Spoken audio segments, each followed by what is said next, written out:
100 গাড়িরই অনুমোদন দিয়েছে বাণিজ্য উপদেষ্টা, বুঝলেন? 101 গাড়ি ঢুকবে না। গোটা দেশের কৃষক ভাইদের উদ্দেশ্যে বলতেছি, হতাশ হয়েন না, টেনশন করেন না, টেনশন ফিল করেন না। 100 গাড়ি পেঁয়াজ 2 দিনের মধ্যে শেষ হয়ে যাবে। আমদানি কম, চাহিদা বেশি, বাড়লো নতুন মুড়ি কাটা পেঁয়াজের বাজার। প্রিয় দর্শক, অপরদিকে আজকে সর্বোচ্চ সর্বনিম্ন কত চলছে বেচাবিক্রি সেটা জানিয়ে দেবে। দিকে ব্যবসায়িক আসসালামু আলাইকুম, কেমন আছেন? আলহামদুলিল্লাহ ভালো আছি। কাকা, আজকে পেঁয়াজের বাজার বাড়ছে না কমছে কাকা? পেঁয়াজের দাম আজকে কেজি প্রতি গতকালকে 10 টাকা বাড়তি। হঠাৎ বাজার বৃদ্ধি হয়েছে কাকা? হঠাৎ বাজার বৃদ্ধি হয়েছে এই কারণে গতকাল আর পরশু ভারত থেকে পেঁয়াজ আমদানি হবে। কত লাখ টন, কত গাড়ি, কি সমাচার, এই নিয়ে গোটা দেশবাসী একটা আতঙ্কগ্রস্ত ছিল। যার কারণে মানুষ পেঁয়াজ আর এলসি পেঁয়াজ সাধারণত ঢাকা 80 টাকা আমদানি হয়। এই কারণের জন্য পেঁয়াজ মানুষ উঠাই নাই, জমির থেকে পেঁয়াজ ঢাকাতে আমদানি করি নাই। অথচ বুঝলেন, পেঁয়াজ মাত্র আপনার 1,500 টন পেঁয়াজ এলসি হয়েছে, অর্থাৎ 50টা ইম্পোর্টারে আপনার 30 টন করে মাল দিয়েছে এই বাংলাদেশ বাণিজ্য মন্ত্রণালয়। মানে 1,500 টন পেঁয়াজ এই বাংলাদেশে অনুমোদন দিয়েছে, আইপি দিয়েছে আনার জন্য, বুঝলেন? অর্থাৎ 1,500 টন মানে বাংলাদেশে প্রতিদিন পেঁয়াজের চাহিদা 9,863 কেজি পেঁয়াজ, প্রায় 10 টন, প্রায় 10,000 কেজি মতো পেঁয়াজ প্রতিদিন চাহিদা। পেঁয়াজ চাহিদা প্রায় 10,000 কেজি। সেখানে ভারত সরকারের থেকে পেঁয়াজ আনার অনুমোদন দিয়েছে 1,500 টন, বুঝলেন? যেটা হচ্ছে 1.5 দিন যদি কাল বাঙালি একটানা ভারতের পেঁয়াজ খায় তাহলে 1.5 দিন চলবে। আচ্ছা আচ্ছা, বুঝলেন? 1.5 দিন চলবে, খুব জোরে চললে 2 দিন চলবে। কারণ দেশি পেঁয়াজ ভারতের পেঁয়াজ একসাথে বিক্রি হবে তো। 1.5 দিন 2 দিন ভারতের পেঁয়াজ বাংলাদেশে আসবে কি থাকবে, বুঝলেন? তারপরে আর ভারত থেকে আমদানি হবে না। বাংলাদেশ সরকার অনুমোদনও দিই নাই। মাত্র 1,500 টন, কথা কি বুঝতে পারছেন? মাত্র 1,500 টন, 50টা ইম্পোর্টারে 30 টন করে মাল অনুমোদন দিয়েছে। তাতে 1,500 টন হয়, অর্থাৎ বাংলায় হয় 100 গাড়ি।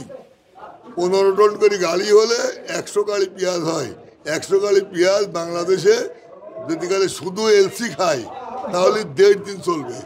আর দেশি মাল আর এলসি মাল মিলা খালে 2-3 দিন চলবে, বুঝলেন?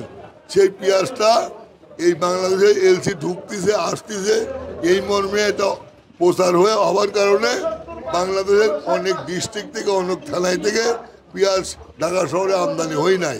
যার কারণে বাজারটা আবার বেড়ে আবার 75 টাকা থেকে 80 টাকা দেশি পেঁয়াজের বাজার আজকে, বুঝলেন? 75 টাকা থেকে 80 টাকা দেশি পেঁয়াজের বাজার আজকে, বুঝলেন? নতুন নতুন, জি নতুন। আর যে পেঁয়াজটা ইন্ডিয়াতে আমদানি হয়েছে, 2 ঘরে মাল নামাছে, 2 গাড়ি মাল, সেই মাল বিক্রি হচ্ছে 110 টাকা, 105 টাকা। যেটা লোয়েস্ট ইন্ডিয়ান মাল, যেটি লোয়েস্ট মাল, ওটি বেচা হচ্ছে 90 টাকা। আর যেটা সুপার কোয়ালিটি ইন্ডিয়ান, ওটি বেচা হচ্ছে 105 টাকা, 10 টাকা। 105 টাকা 10 টাকা পেঁয়াজ খাবে কেন? যে পেঁয়াজ তরকারি রান্না করলে 8 ঘন্টা পর তরকারি টক হয়ে যায়, যে ইন্ডিয়ান পেঁয়াজ রান্না করলে 8 ঘন্টা পর তরকারির রং কালো হয়ে যায়, সেই পেঁয়াজ খাবে কেন? বাংলাদেশের সোনার মাটিতে সোনার পেঁয়াজ হয়েছে। এই পেঁয়াজ 24 ঘন্টা পর তরকারি টকও হবে না, 24 ঘন্টা পর তরকারি কালো হবে না, বুঝলেন? বিদায় মানুষ পেঁয়াজ খাবে, দেশি মানুষ দেশের পণ্য ব্যবহার করবে, দেশের পণ্য খাবে, বুঝলেন? আর শুনেন, পেঁয়াজের দাম আর পেঁয়াজ আর এই 1,500 টন 100 ট্রাক পেঁয়াজ বাংলাদেশে প্রবেশ করবে, তার বেশি মাননীয় বাণিজ্য উপদেষ্টা অনুমোদন দিই নাই। আর পেঁয়াজ আসবেও না। এই 100 গাড়ি পেঁয়াজ আসবে, 2-3 দিন চলবে। আমার দেশের পরে নির্ভরশীল হতে হবে। আমার দেশে 13টা ডিস্ট্রিক্টে 91টা থানায় 415টা ইউনিয়নে পেঁয়াজ 12 তারিখের মধ্যে প্রায় ডিস্ট্রিক্টের পেঁয়াজই, প্রায় থানার পেঁয়াজই আমাদের ঢাকার টাউনে আমদানি হবে। অটোমেটিকলি দেশি পেঁয়াজের দাম আবার সহনীয় পর্যায়ে চলে আসবে, আমদানি পর্যাপ্ত পরিমাণ হবে। আর এলসি পেঁয়াজ আজ আর কাল এই 2 দিন যা 100 গাড়ি ঢুকবে পরবর্তী টাইমে, আর 101 গাড়িও ঢুকবে না, বুঝলেন? আচ্ছা। অর্থাৎ 100 গাড়িরই অনুমোদন দিয়েছে বাণিজ্য উপদেষ্টা, বুঝলেন? 101 গাড়ি ঢুকবে না। গোটা দেশের কৃষক ভাইদের উদ্দেশ্যে বলতেছি, হতাশ হবেন না, টেনশন করেন না, টেনশন ফিল করেন না। 100 গাড়ি পেঁয়াজ 2 দিনের মধ্যে শেষ হয়ে যাবে, আমদানিও শেষ, বেচাকেনাও শেষ। তারপরে আপনার পেঁয়াজ আপনারা ভালো দামে বিক্রি করতে পারবেন। একটু ধৈর্য ধরুন, পেঁয়াজের যত্ন নেন। আর একটা কথা হচ্ছে, আপনার মাধ্যমে আমি বলতে চাই, সেটা হচ্ছে বাংলাদেশে আউশ ধান হইতো এক টাইমে, আমরা ছোটোকালে দেখেছি বিঘাপতি 9 মণ, আমন ধান হইতো বিঘাপতি 10-11 মণ।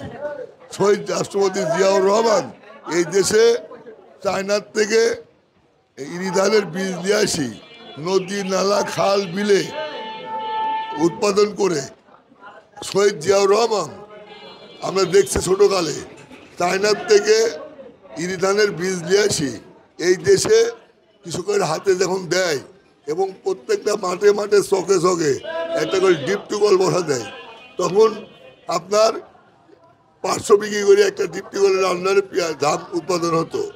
সেই ধান মানে বিঘাপতি 35 মণ 40 মণ করে উৎপাদন হতো ইরি ধান। এটা শহীদ জিয়াউর রহমান চায়নার থেকে বীজ নিয়ে আসি কৃষকের হাতে তুলে দেয়। তাই আপনার মাধ্যমে সবিনয় অনুরোধ করি, ভারতের নাসিক প্রদেশ থেকে এই পেঁয়াজের বীজ যদি কৃষকের হাতে নিয়ে আসি দেয়, সেই ভারতের পেঁয়াজের বীজে আপনার 120 মণ 15 মণ করে প্রতি বিঘাতে উৎপাদন হয়, আর বাংলাদেশে প্রতি বিঘাতে হয় 35 মণ 40 মণ। তাই আপনার মাধ্যমে সবিনয় অনুরোধ করব, কৃষি মন্ত্রণালয় এবং বাণিজ্য মন্ত্রণালয় ভারত থেকে নাসিক প্রদেশ থেকে উন্নত মানের বীজ নিয়ে আসি, অন্তত 50% কৃষকের হাতে তুলে দেন। কৃষকেরা ভারতের বীজ এই দেশে রোপণ করুক। এই দেশে রোপণ করলে যেখানে বাৎসরিক চাহিদা 35 লাখ টন, 3 মাসে যদি নাসিকের বীজ নিয়ে এসে এই দেশে বীজ লাগানো হয়, 3 মাসে 72 লাখ টন পেঁয়াজ উৎপাদন হবে, যদি প্রাকৃতিক দুর্যোগ না হয়। এই জন্য আপনার মাধ্যমে অনুরোধ করব সরকারকে, বাণিজ্য মন্ত্রণালয়কে, কৃষি মন্ত্রণালয়কে, ভারতের নাসিক প্রতিষ্ঠান ওই পেঁয়াজের বীজ নিয়ে আসেন, প্রত্যেকটা চকে মাঠে লাগান। শহীদ জিয়াউর রহমান যেমন ধানের বীজ নিয়ে এসেছিল, এই সরকারকে অনুরোধ করব আপনি বীজ আমদানি করে কৃষকের হাতে তুলে দেন। দেখেন বিঘা প্রতি 130 মণ 25 মণ বীজ হবে। বাংলাদেশের পেঁয়াজের যে ঘাটতি, ভারত থেকে অনুরোধ করা লাগে, ভারত থেকে মানে অনুরোধ করা লাগে, অনেক রিকোয়েস্ট করা লাগে, আর কখনো ভারত থেকে রিকোয়েস্ট করা লাগবে না। বাংলাদেশের পেঁয়াজ চাহিদা মিটা বহির্বিশ্বে রপ্তানি করতে পারবে, লক্ষ লক্ষ ডলার আপনার আমদানি হবে, এই দেশের $1 বিনিয়োগ হবে না।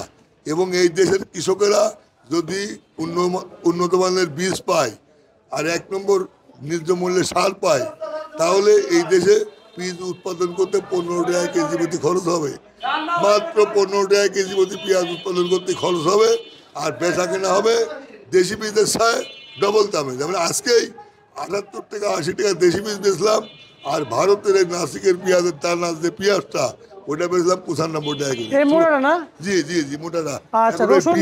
ওই রসুনের দাম কম, রসুন নিয়ে আলোচনা করে লাভ নাই। 1 সপ্তাহ আগে ছিল 50, আজকে 40। পেঁয়াজের বীজটা, ভারতের পেঁয়াজটা ওই ভদ্রলোকের মাধ্যমে বিক্রি হবে, ওনার মোবাইল নাম্বার আর নাম ডালেন। আচ্ছা আচ্ছা আচ্ছা। আর হচ্ছে যে আলু, আজকে আলু কত বিক্রি হচ্ছে? আলুর দাম একদম কম, আজকে প্রায় 15 গাড়ি নতুন আলু আসছে, 22 টাকা 24 টাকা কেজি নতুন আলু, আর পুরান আলু বিক্রি হচ্ছে 12 টাকা 13 টাকা। এখনো বাংলাদেশের 400 কোল্ড স্টোরে, বুঝলেন, 400 কোল্ড স্টোরে না আলি 18 লাখ টন আলু পুরান আলু আছে। এরপরে নতুন আলু আসি বাজার 6 লাখ হয়ে গেছে। আর রসুন 1 সপ্তাহ আগে 50 ছিল, আজ 40 টাকা, আর যদি 70 ছিল 60 টাকা, বুঝলেন।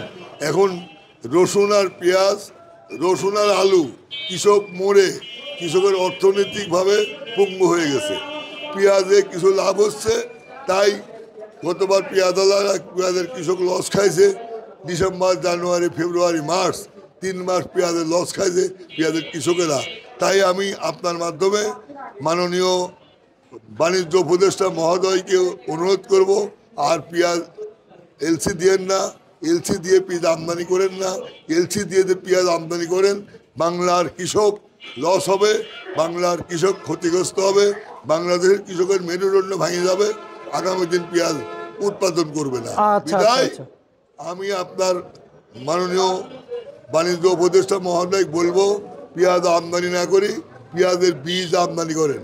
পেঁয়াজের বীজ আমদানি করে, যেমন জিয়াউর রহমান চায়নার থেকে ধানের বীজ নিয়ে এসে কৃষকের হাতে তুলে দিয়েছিল, বাণিজ্য মন্ত্রণালয় মহোদয়কে সবিনয় অনুরোধ করব, পেঁয়াজ আমদানি না করে পেঁয়াজের বীজ আমদানি করে প্রত্যেকটা কৃষকের হাতে তুলে দেন।